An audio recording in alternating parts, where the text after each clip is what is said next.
Uh, This is Louie Laskowski, and this is her dog. Want to tell us a little bit about this?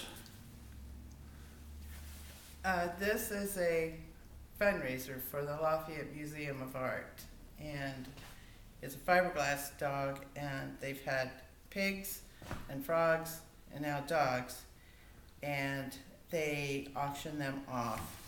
But sometimes the sponsor just pays for one outright, and they get to keep it.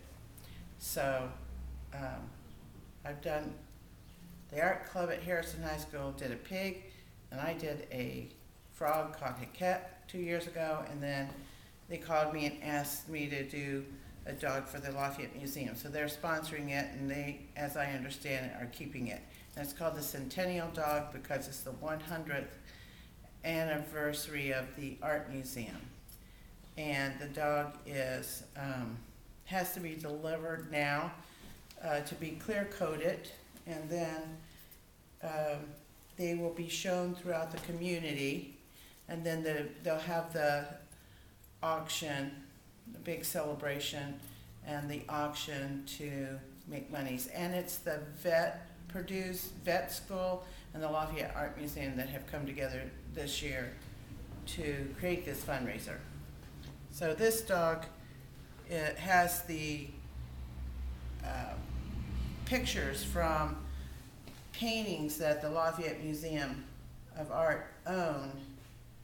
So instead of doing complete paintings of other people's artwork, I just took the things I liked out of the paintings, like certain icons from the paintings, little vignettes from the paintings that then I just collaged together. So I guess there's about 20 different paintings on here, and I just would be inspired by different elements and different parts of paintings, and I just used my style of pattern and color and brush movement to make a really fun and colorful dog, and I like him. He looks kind of tribal to me also, but his name is Centennial Dog, and on top is 100 for the 100 years, pulled from numbers from a recent acquisition by the museum of Robert Indiana's artwork.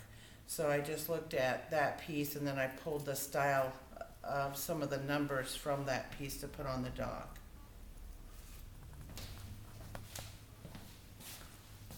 I don't know all the paintings. I know that this person is Laura Fry, who helped found the museum. She was an artist, and she did artwork in Cincinnati and here lived in Lafayette, as I understand it. And her great-granddaughter, I believe, is doing a book on her. But Kathy Trout, one of the board members, wanted her on the piece, so I put her on the chest of the dog. A lot of the patterns and flowers and elements are like chili peppers, and things are from different paintings, like the leopards are from these strange patterns are from a leopard painting by somebody. One of my favorite paintings is Leonora Carrington. I love her work. She's a surrealist, long gone, and she just did kind of nightmare type work, but I've always found her to be innovative and unique. So she has this figure here. She has another figure inside this leg, and I used her strange little owls on this foot, because they look like people owls. They don't look like normal owls. There's some kind of Martian painting in this little figure I thought was pretty successful from that Martian painting. This is Robert Reed. He's one of my teachers, so I wanted to be sure that there was something of his on the dog, because I know the museum owns some of his work. This is one of their famous paintings, the newspaper boy walking past the blue cemetery. I don't know the artist's name. This is from Anne Horadell, who's one of my contemporaries. She's a little bit older than me, but she's one of the paints about female expression in some way, and it's like a box heart of candies and rose and cherries. It's really, really nice painting. I like it a lot, and it's just a part of it. There's tears, and there's wedding bands in the box of candy. And this is this recent acquisition of an astronaut, and that's kind of good because it goes with Purdue having basically trained the astronauts, a lot of them that have gone into space. I like this one because of the red parasol. There's a really nice painting, and so I pulled the parasol and used it. I really like, and then there's a painting with fighting cocks, so I put that on because I love the motion, and the blue cock fighting roosters, kind of from the war. It's a war type painting. And then there's a painting of some boats that they really like, and I pulled a boat off, and there's a guy who's doing a Sunday sail, kind of a genteel sort of fellow, so I pulled him from a larger painting. It's a schoolhouse or a red home underneath. I wanted to get a little bit of some of their paintings that they have that have a lot of kind of farmhouses and stuff in the fields.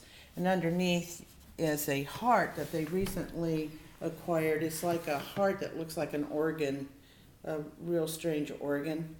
And then there's this dress that I painted that they own. So they have the Rusted Madonna, which is one of my pieces, a large painted dress that I did with chemicals.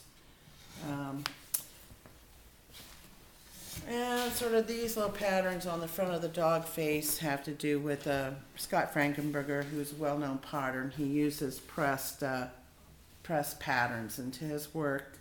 So I used that. And there's an Indian painting. I don't know who did that, but I liked it, so I pulled that portrait out and put it on.